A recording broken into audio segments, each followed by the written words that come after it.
audio shift now, right? The audio's probably working now. I don't know. I can't hear it. Oh my god, I'm going on and on about terrible audio. Audio's not even on. So I'm talking about myself in real time. Super cool.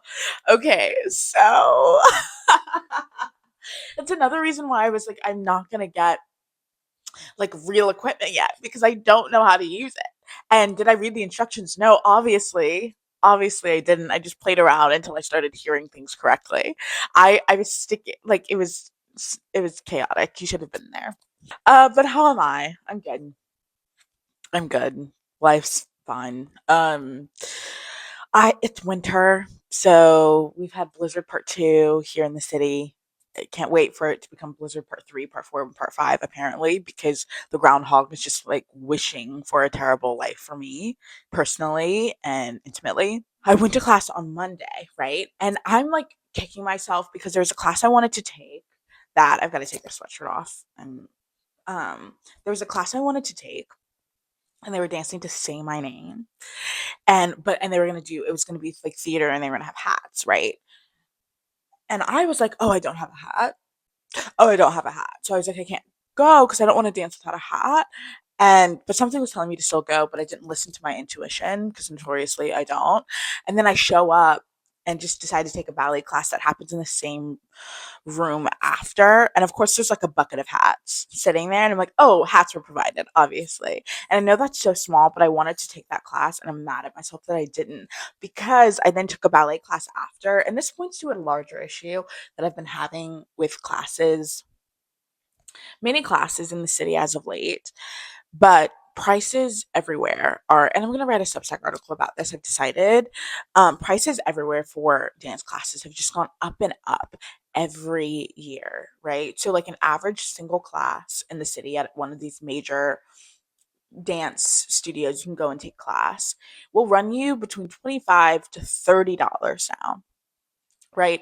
Which is absurd to me when your primary demographic are working artists who notoriously aren't making enough money where 25 to $30 per class when dancers on average want to take at least 5 classes a week if we're trying to maintain technique, have the disposable income uh to put towards dance classes without that truly breaking the bank every week and then collectively breaking the bank annually, right? Like we do not like many dancers do not have that notoriously, and there's just something so greedy to me about continuing to raise prices when that is your primary demographic. Notice I said primary. I know it's not their only, right? You have folks that are coming into the city just to take class for fun, young dancers whose parents have the disposable income to pay that price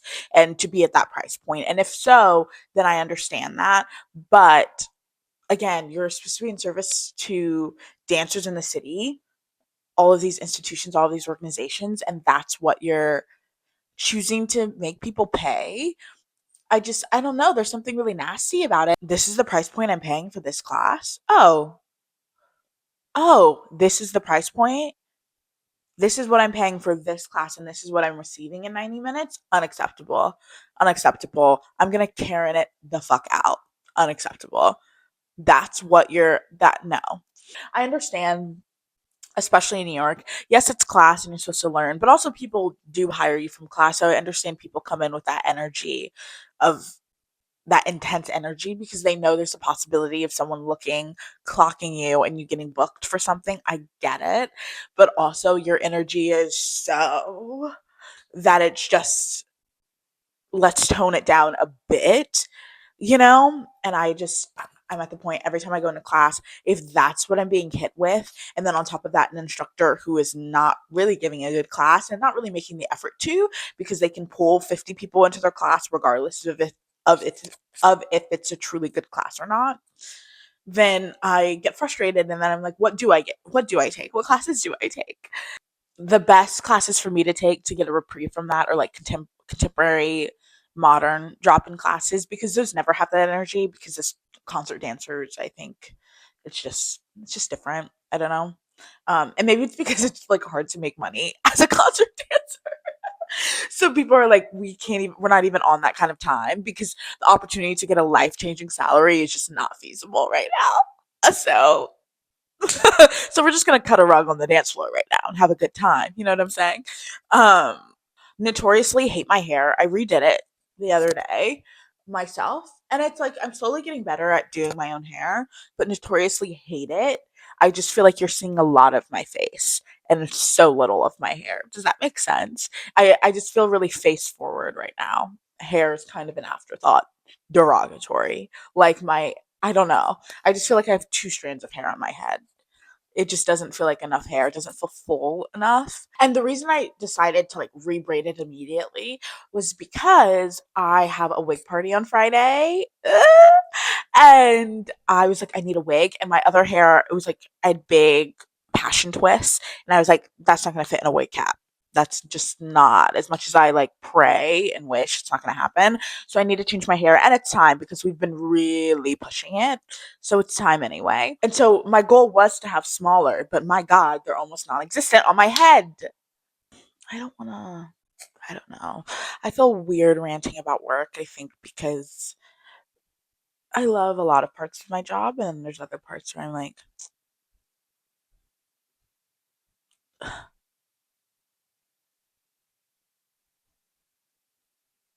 why would you do that? Why would you be like that?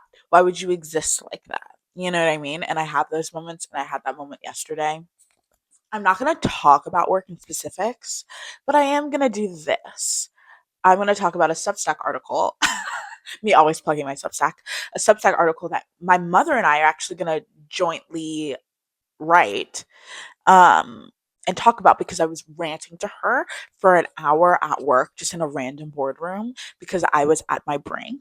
My mom's the best. She's like the perfect, her like job, she works in leadership, and she's the perfect person to work in leadership because I think she's such a deeply empathetic person to the roles that everyone serves in her organization, and therefore that makes a great leader, just kind of notoriously. It always does.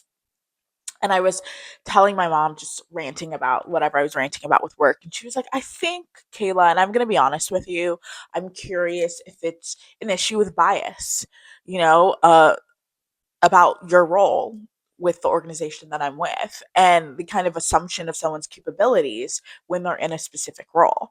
And I was like, oh my God, mom, well, yes, you hit the nail on the head or the nose or whatever.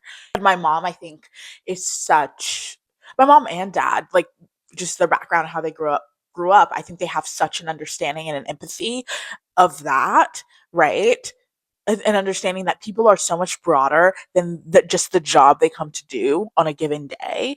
But we as a society make someone's job, such an identity that I feel like I've become so frustrated at work sometimes because I feel like I'm being judged on what someone assumes is something about my identity, which is the role I have at this institution, which is maybe not this grand, incredibly significant role in comparison to someone else's. And that's now being judged as who I am as an individual and my capabilities as a person.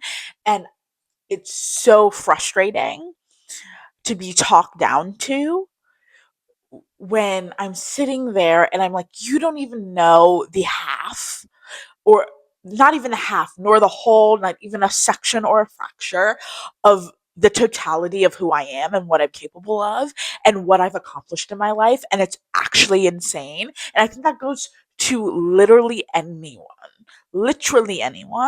But that was something I was ranting to my mom about. And she was like, I really think it's that. And I think that's a part of that. I don't know. It's like, why do you have me in these meetings if what I have to say, you're gonna, and you're gonna do it in that chuggy way everyone talks. You're gonna shoot it down, but you're gonna do it in a, you're so valid. You're so valid. I hear you. But it's a fuck no. And you're like, what? Why even have me in here to begin? I don't know. Or why even have me do these things if you're gonna just like hover over me? I hate that. I'm gonna talk about this another day on another episode. I visited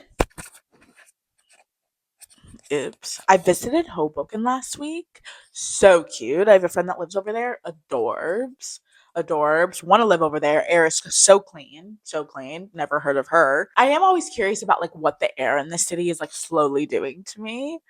Because smells are just so the smells are just so violent and they hit me so hard that I'm always like, what is it doing to me, these particles entering my system? And I don't like to think about it, but I am curious if anyone has an answer. Everything's so serious. Can we talk about Ireland for a second? That's what I'm going to talk about. My friend Jacoby came to visit me um this past weekend, and it was a joy to have her. She's lovely. And I hadn't seen her since we graduated almost 3 years ago. Oh my God, in 2023. Is that math correct? That's insane. 2024. Whoa, yeah. She came to visit and she brought me a gift and she's so cute. And she brought me a new journal and some pens, a nice candle, and an Irish travel guide. Which, guys, part of my lore notoriously is that I was the biggest One Direction fan ever. Zayn and Niall were my favorites, obviously, right? But specifically in the case of Niall, I was like, there's no way. I don't know how I developed this, but I was like, there's no way I could marry Niall when I was like 10. I was like, there's no way this like 20-year-old is going to marry this 10-year-old. Not for the reasons you think, but I was like, no, obviously the reason he can't and won't marry me is because I'm not Irish. And that's the only boundary I'm seeing to him being with me. I don't know if you have anything to say, but that's the only boundary I'm seeing. I need to learn as much as I can about Ireland and even perhaps entertain Irish citizenship if I can. If I can, do they give those out to 10 and 11-year-olds? I don't know. Let me know. So that was kind of a journey I was on as a teen. I was like knee deep, not in like Irish history, just and honestly, now that I think about it, not quite anything about Ireland. I think just more like memes and edits of Niall Horan. And I was like, osmosis, like what can I learn about Ireland through that? It became a running bit when I went to college, uh, because I was just like, I love a gag. I love a gag. And I would like run it into the ground. Ireland came up because I was a history major, also a history and dance major. Anytime Ireland came up in the conversation, gooped, gagged, so excited to the point where everyone was like, hey, so what's your deal psychologically?